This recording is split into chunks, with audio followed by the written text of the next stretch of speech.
Image open করলাম এবং কিভাবে আমরা ছবি সংযোগ করব, এই ছবিটা আবার কিভাবে আমরা নেব।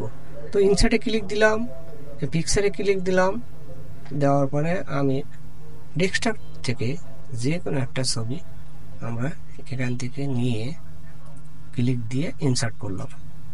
ইনসার্ট করার পরে এইটাকে আমাকে বিহাইন্ড টেক্সট করতে হবে।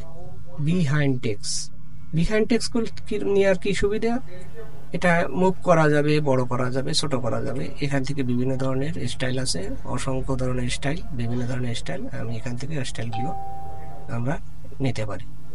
এই তো যে কোনো একটা স্টাইল আমরা এখান থেকে নিয়ে নিলাম। তারপরে এখানে আছে যে কোনো একটা শেপ, পিকচার শেপ। আমি যে লাভ হার্টের মতো এরকম দিতে পারলাম।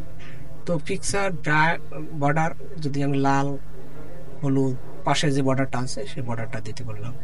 যদি এটাকে আমি যদি একটু বড় করতে চাই তাহলে সেই ক্ষেত্রে বড় করতে পারবো। এখান থেকে বড় করা যাবে ওয়েট।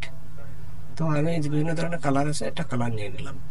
এখানে বিভিন্ন ধরনের গ্লো আছে, পিকচার আছে, শ্যাডো আছে। তো আমি এখান থেকে 3D ইফেক্ট আছে, বিভিন্ন ধরনের ইফেক্ট, এই ধরনের ইফেক্টগুলো আছে। হ্যাঁ, 3D এই 3D ইফেক্টগুলো আমি নিতে পারি এবং ব্রাইটনেস নিতে পারি।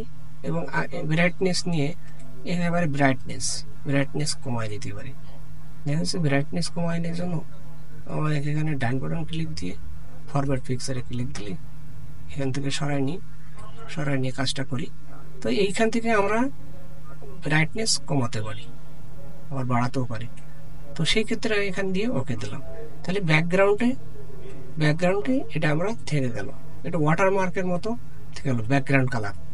ঠিক আছে, ব্যাকগ্রাউন্ড কালারে এখান থেকে লিখতে পারি, আমি যে কোনো কিছু এখান থেকে লিখে নিতে পারি। তো সেই ক্ষেত্রে আমি এখান থেকে ফন্টটা একটু বাড়াই নিয়ে কাজটা একটু করি সবাই দেখার জন্য। হ্যাঁ,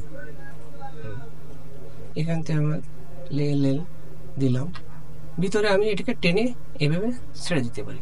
তাহলে পিছনে ব্যাকগ্রাউন্ডটা থেকে গেল। তো এই ছিল আজকের কাজ। অনেক ধন্যবাদ।